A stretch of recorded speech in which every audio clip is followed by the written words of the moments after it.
Baik, terima kasih kesempatan yang telah diberikan kepada saya untuk menjelaskan materi kami tentang surat-surat kantor. Nah, perkenalkan nama saya Karunia Febriani Nugroho, saya dari kelompok 5 dan di sini saya akan menjelaskan materi kami tentang surat-surat kantor.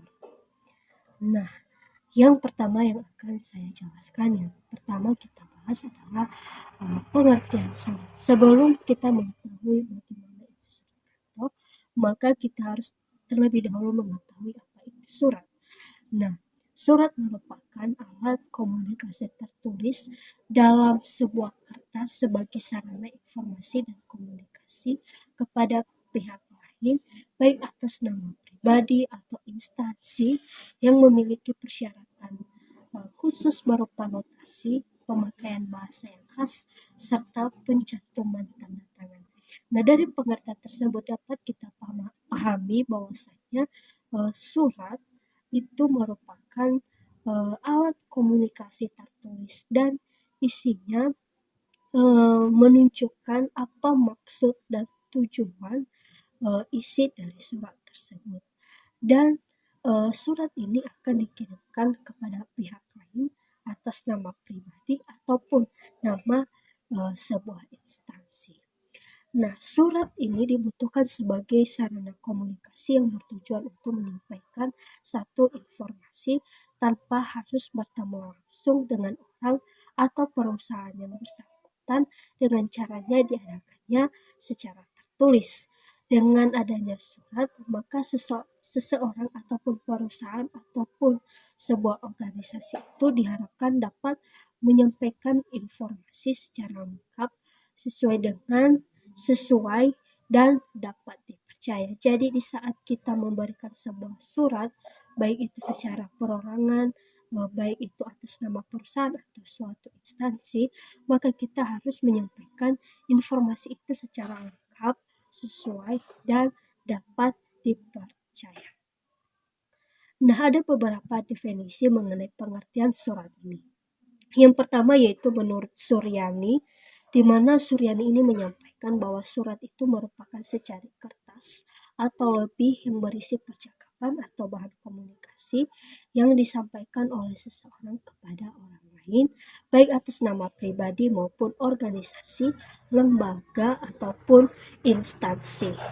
Nah, dari pengertian yang telah disampaikan oleh Suryani, bahwasanya kita dapat pahami bahwa surat itu merupakan secari kertas yang berisi percakapan yang disampaikan oleh seseorang kepada orang lain, baik itu atas nama pribadi ataupun organisasi, lembaga, atau instansi tertentu.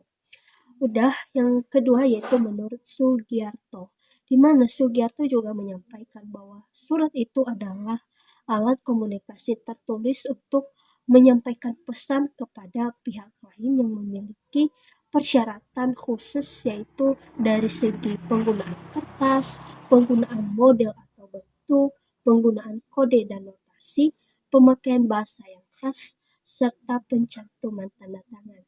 Nah, dari pengertian yang telah disampaikan oleh Sugiarto dapat kita pahami bersama bahwa dalam surat itu ada syarat khusus yang harus dipenuhi untuk menyampaikan informasi yang akan kita berikan kepada penerima, mulai dari penggunaan kertas, penggunaan model bentuk, penggunaan kode atau notasi, dan bahasa yang kita gunakan, serta harus dicantumkan tanda tangan.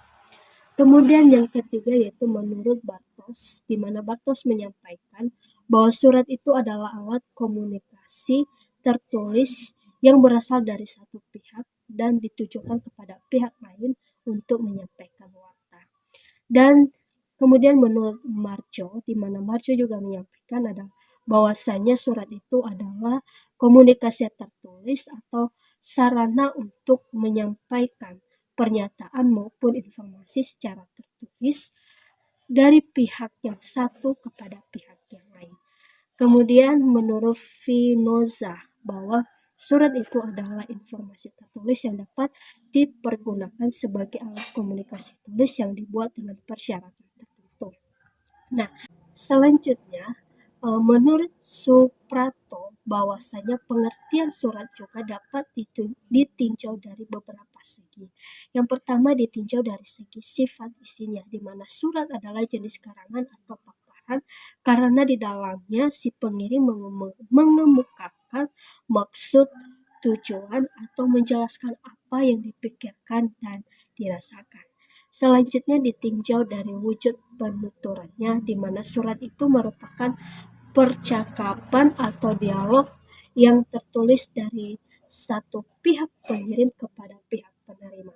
Selanjutnya ditinjau dari fungsinya, di mana surat itu adalah alat komunikasi atau informasi antara si pengirim dan si penerima yang berwujud tulisan dalam kertas atau lainnya.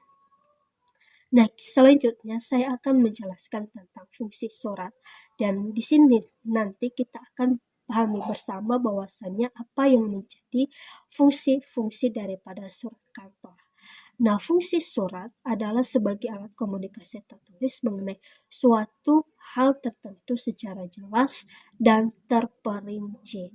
Dan surat juga dikatakan sebagai barometer kemajuan kantor atau organisasi, karena semakin banyaknya aktivitas ataupun kegiatan suatu kantor atau suatu organisasi akan banyak.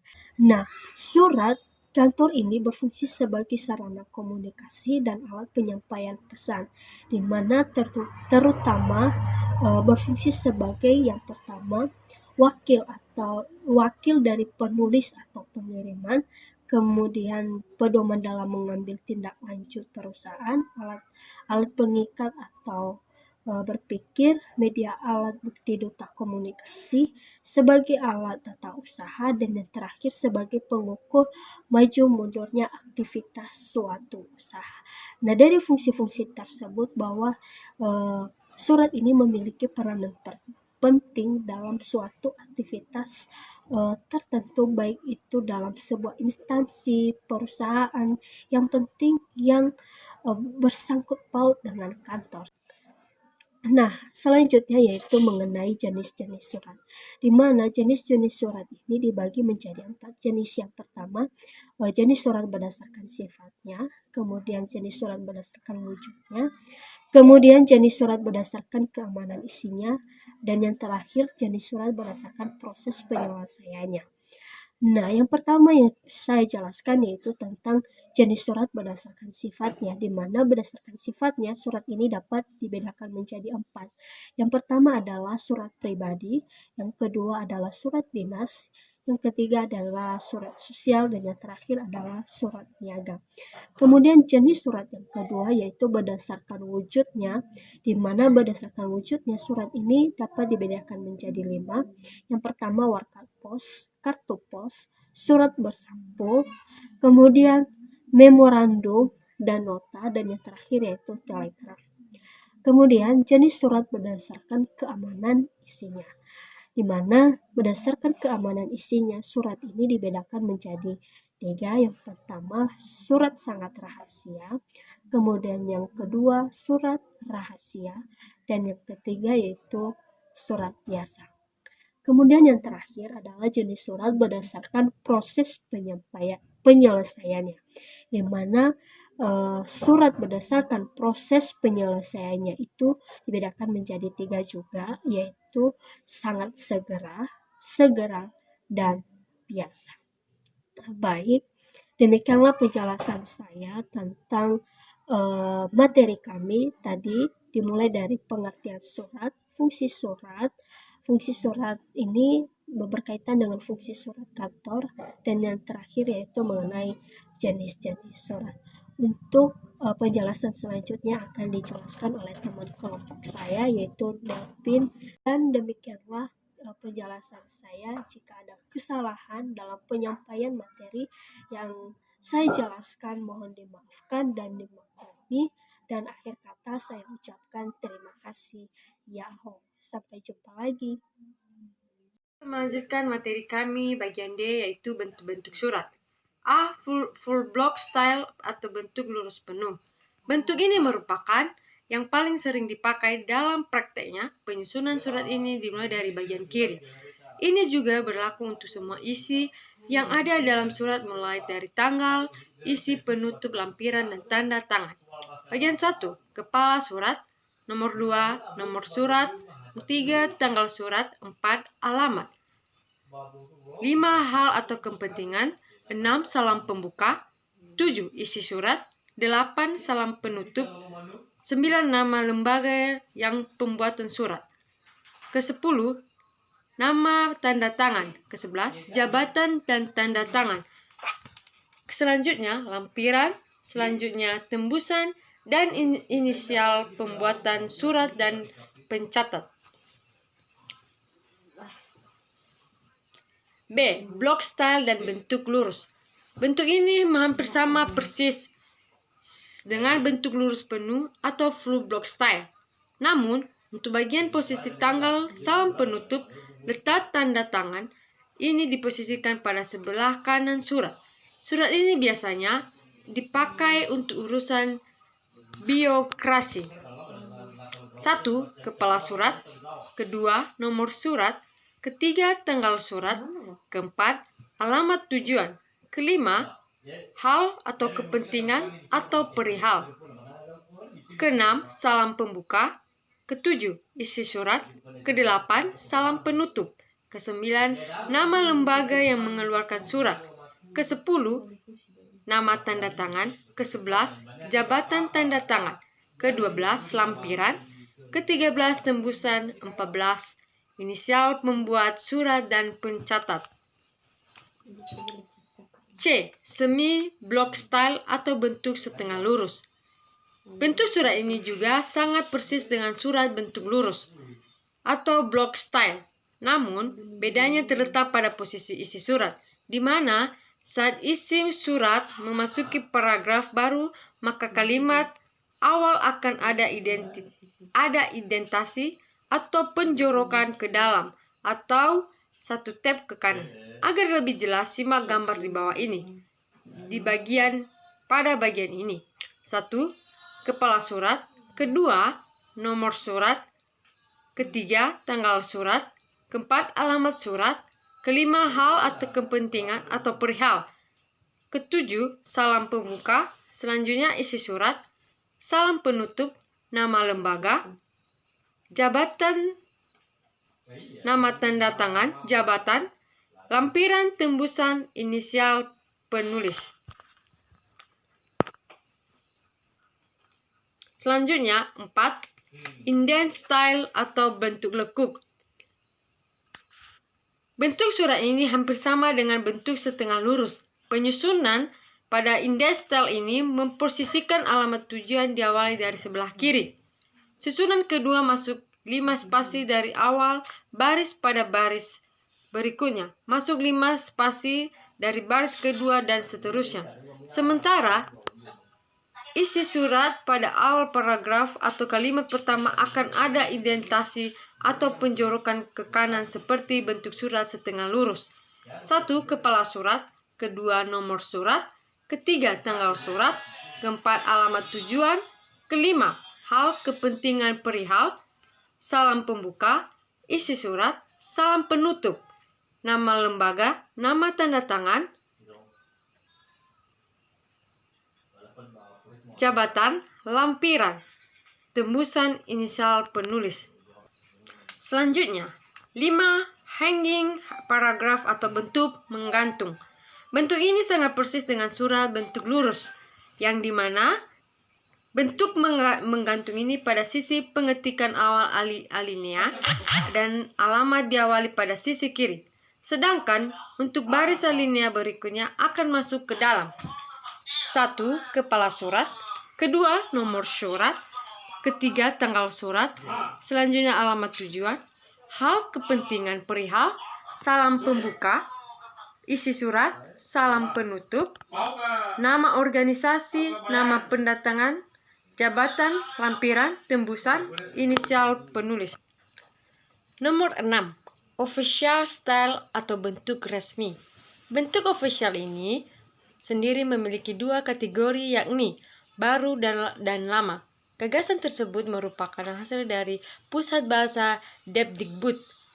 Di bawah ini merupakan bagian-bagian isi surat. Nomor 1, kepala surat.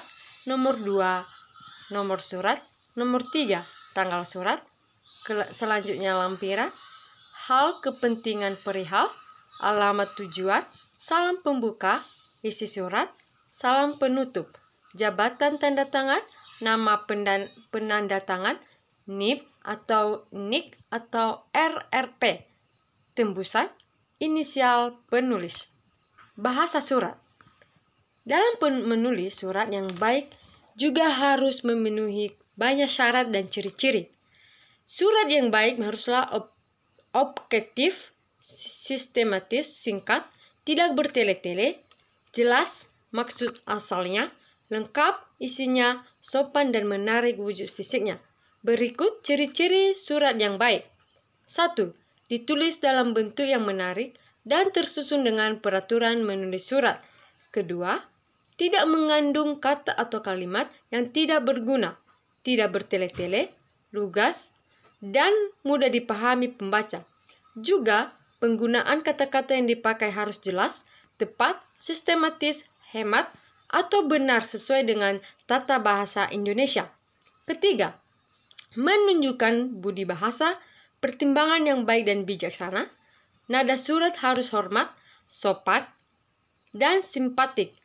Jangan sampai menyinggung dan merendahkan pembaca surat. Penulis dalam menulis surat hendaknya bersikap seolah-olah dia sedang berbicara dengan pembaca surat.